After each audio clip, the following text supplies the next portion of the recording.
নমস্কার বন্ধুরা, আমাদের চ্যানেলে আপনাদেরকে স্বাগত জানাই।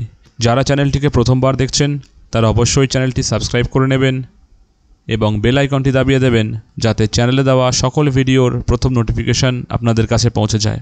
তো সকালবেলা আজকে আমি একটা ভিডিও দিয়েছি যাতে বলা ছিল যে আবার নতুন কেস হতে চলেছে, যাতে পরীক্ষার ডেটটি পিছিয়ে যায় এবং যাতে নতুনরা বসতে না পারে। তো সেই কেসের ডিটেলস আমাদের কাছে চলে এসেছে। এবার একটু সবাই স্ক্রিনে দেখবেন।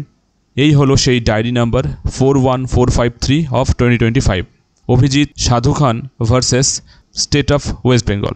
আপনারা দেখতে পাচ্ছেন এর এসএলপি নাম্বার 22 তারিখে অলরেডি ভেরিফাই হয়ে গেছে, আর 25 তারিখে এটা প্রেজেন্ট করার জন্য নাম্বার 69-এ আছে, মানে আগামীকাল।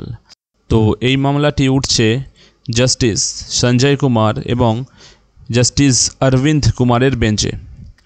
তো দেখতে পাচ্ছেন টেন্টেটিভ লিস্টিং ডেট কালকে আছে 25 তারিখে। এবার এখানে পিটিশনার্সের লিস্ট দেখলে টোটাল আপনারা দেখতে পাবেন এখানে টোটাল 73 জন পিটিশনার আছে, 73 জন, আর এর রেসপন্ডেন্ট আছে 7 জন। ঠিক আছে, এবার এখানে একটা ছোট্ট জিনিস দেখাতে চাই, আর্লিয়ার কোর্ট ডিটেলস।